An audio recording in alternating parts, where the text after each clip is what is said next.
अभी सुबह है, हम फ्रेश हैं, साफ हैं, क्लीन हैं, लेकिन अब दोपहर होगी, फिर शाम होगी, फिर रात होगी।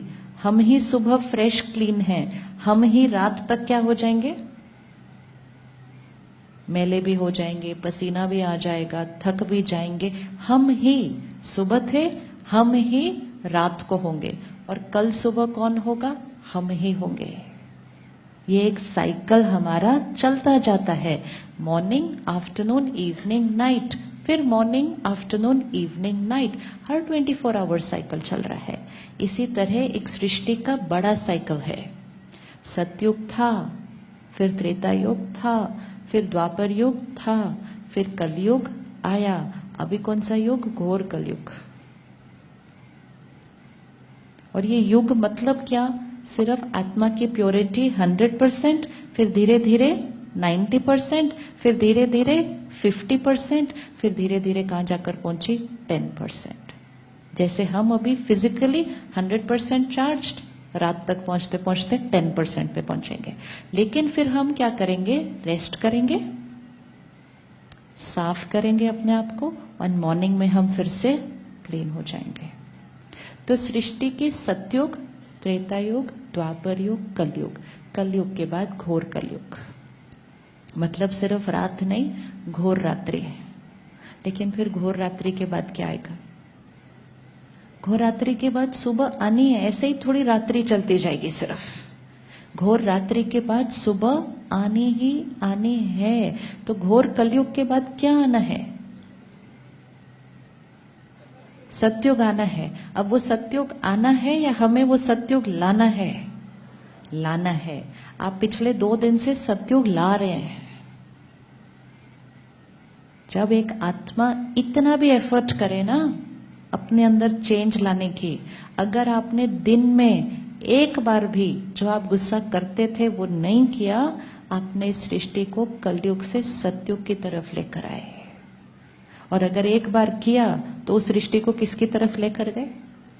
घोर कलयुग की तरफ। तो इस टाइम एक तरफ से बहुत बड़ी पॉपुलेशन होगी जो इस घोर कलयुग को,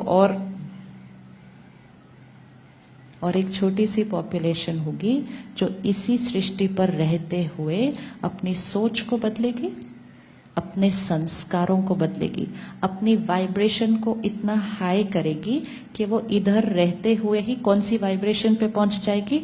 सतयुग की वाइब्रेशन पे पहुंचेगी।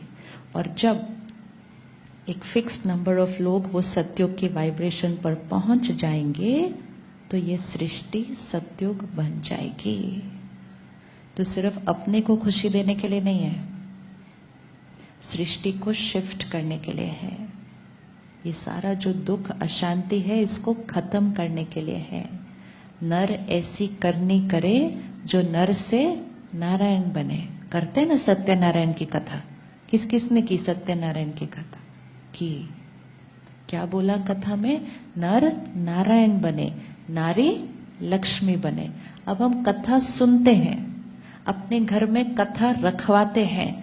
अब हमें उस कथा को प्रैक्टिकल जीवन में जीना है कि नर ऐसी करनी करे जो नर से नारायण बने। नर और नारी मतलब हम कलयुग में नर और नारी, सतयुग मतलब क्या? नारायण और लक्ष्मी। तो नर ऐसी करनी करे जो नर से नारायण बने। मतलब कलयुग में रहकर कोई ऐसी करनी करो जो कलयुग से सतयुगी बन जाओ। तो आप रेडी हैं सतयुग बनाने के लिए? आप रेडी हैं ना सतयुग बनाने के लिए? बिजी तो नहीं कलयुग में?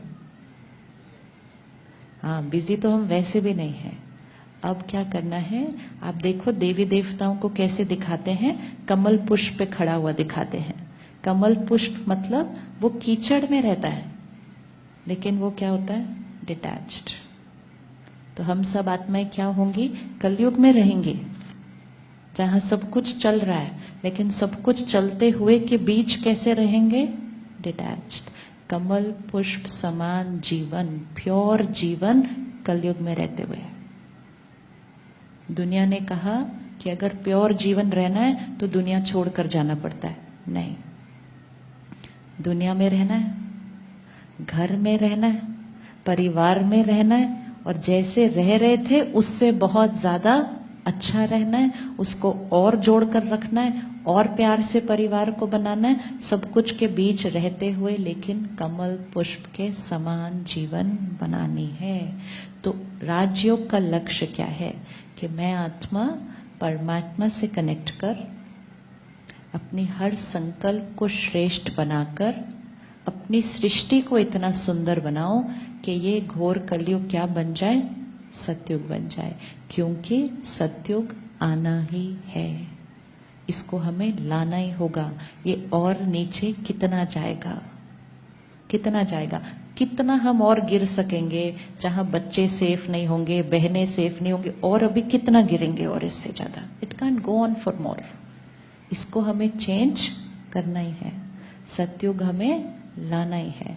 तो हर रोज एक थॉट क्रिएट करेंगे सुबह, मैं सतयुगी डिवाइन आत्मा हूं, मैं सतयुगी डिवाइन आत्मा हूं। जैसे ही हमने ये थॉट क्रिएट की मैं सतयुगी डिवाइन आत्मा हूं, हमारी फ्रीक्वेंसी कहां गई, ऊपर। हर संकल्प फ्रीक्वेंसी ऑफ एनर्जी है। तो फिर कलयुग में रहते हुए सत्युगी सोच चलेगी, सत्युगी बोल चलेंगे, सत्युगी व्यवहार चलेंगे, फरिश्ता देने वाला। कलयुग और सत्युग में फर्क क्या है? कलयुग में सबको चाहिए, प्यार दो, रिस्पेक्ट दो, मुझे अंडरस्टैंड करो। सत्युग में हाथ कैसा है?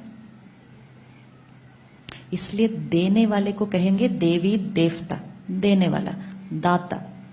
क्या देना है? प्यार देना है, सम्मान देना है, विश्वास करना है, एक्सेप्ट करना है। कलयुग में क्या हो गया? इसलिए वो स्वास्तिक को देखें, वो स्वास्तिक में चारों हाथ बने हुए हैं। स्वास्तिक मतलब स्व अस्तित्व, चारों हाथ उसमें बने हुए हैं। पहले भाग में हाथ कैसा है? पहले भाग में हाथ ऐसा है, ऊपर ऐसे, तो ऐसा है। ऐसा मतलब, ऐसा हाथ मतलब आशीर्वाद, ब्लेसिंग। सेकंड हाथ ऐसा है, मतलब हाथ किधर हो गया? नीचे। थर्ड हाथ कैसा है? द्वापर युग। और चौथा कलयुग में हाथ कैसा है? ऐसे, ऐसे, ऐसे और ऐसे। तो कलयुग जाते हाथ कैसे पहुंच गया? मारने वाला दूसरे को। सतयुग में हाथ कौन सा था? आशीर्वाद देने वाला। अब हमें किससे किस पे शिफ्ट होना है? ऐसे से ऐसे पे शिफ्ट होना है, तब सब कुछ शुभ होगा। स्वास्तिक ड्रॉ करते हैं ना हर जगह, हर चीज में स्वास्तिक ड्रॉ करते हैं कि स्वास्तिक ड्रॉ करेंगे तो सब शुभ हो जाएगा। सिर्फ ड्रॉ करने से कैसे शुभ हो सकता है? ड्रॉ करना मतलब यहां ड्रॉ करना, यहां ड्रॉ करना कि खुद को कलयुग से सतयुग में शिफ्ट करना, तो सब कुछ शुभ हो जाएगा।